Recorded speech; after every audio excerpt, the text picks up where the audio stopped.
we are getting some early lessons about how our president-elect plans to govern. If you're a company planning to move jobs overseas, well, expect a phone call. I say, hi, how you doing? Oh, hello, Mr. President-elect. Congratulations. Yeah, congratulations. By the way, while we're on the phone, don't leave. Please don't leave. Please. And we've had great success. You'll be seeing a lot more success. And if you're a critic who goes on television to suggest Trump is grossly exaggerating those successes, well, brace for a tweet storm. Just ask Chuck Jones, the Indiana Steelworkers Union leader, who says Trump is hyping how many jobs Carrier will now keep in Indiana as part of a deal brokered by the president-elect. Trump responds with tweets attacking Jones personally, you see those there, and attacking his union local.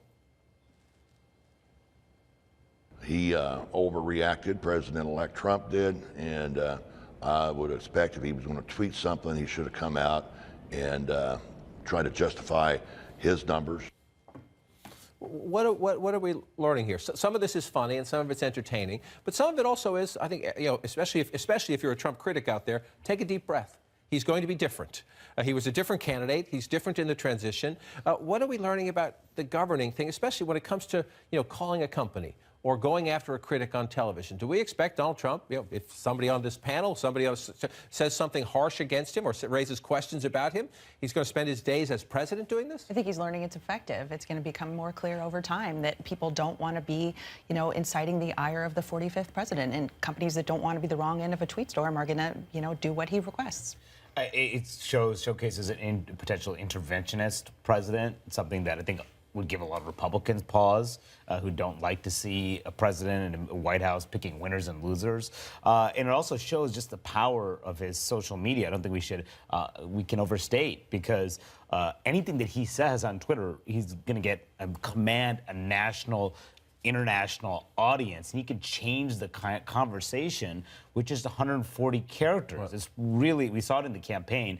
We're seeing this already when he tweeted about Boeing and essentially changed the focus away from the discussion that day, which was about Michael Flynn and his son pushing fake news stories about a very popular pizza place in Washington, D.C. that led to a gunman showing up there. So you were seeing a little bit of both, his intervention in the economy, and as well as the way he uses Twitter. You mentioned how he uses it to distract us or to get us to follow the next bouncing ball or flashing red light. General Flynn was in the news that day, but the Boeing attack questioning the cost of the new Air Force One also came the very same day the CEO of Boeing was quoted in the Chicago Tribune questioning Trump's policies on trade.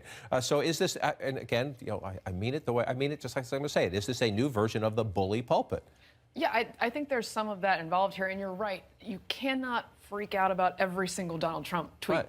Many people have tried that. It's exhausting. So, but I think he's going to be different. This is going to be part of it. And there's a part of it that I think is genuinely dangerous. Like the flag tweet is actually chilling speech if you're saying that and you're the president-elect of the United States. But you can't tell Donald Trump that, because this is what got him here. Right. And the overreaction to so much of it does, all this sound and fury gives Republicans, by the way, room to do all the things that they would like to do while everyone is focusing on something else. And I think that's what happened in some of these Senate races with Rob Portman and others who were just like, I'm just going to be the regular guy over here while all this noise is happening. And I think that's sort of the weird magic of Donald Trump for some of this. There's a thing about scalability, I think, with Trump, and one is that he's had a big megaphone, but he's about to get a bigger one in the Oval Office as president. And the other thing is during the campaign, a lot of times he would punch down. He would make fun of Rand Paul at the end of the stage. When there's no need necessarily to.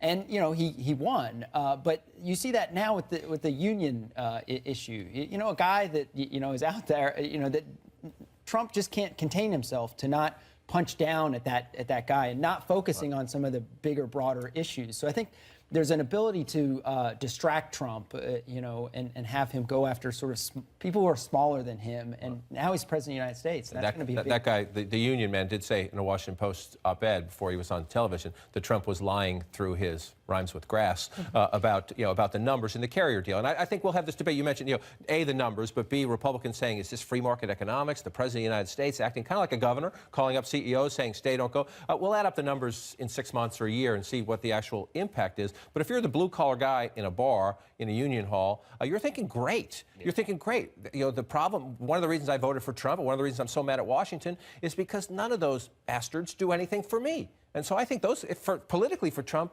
for the little guy out there, it shows that he cares. Well, that's who he is. That's fundamentally who he is. He wants to be the guy on the phone making the deal. He wants to be in the room where it happens. That's him, right? And so I think you will see a lot of that, even when I think it has some chilling effects on the economy or on how free market Because economy. it's going to be really hard to get stuff done through Congress. If he can do things on his own like this, he can obviously say he's achieving the things that he campaigned on, even if he has a difficult time getting support for things on Capitol Hill. You think Mike Pence would get it, but you think Donald Trump gets the Aaron Burr reference there? Okay. All right. Another point, though, is when it's it's all fine it's part of his strategy. The question is sometimes it's not exactly fact-based.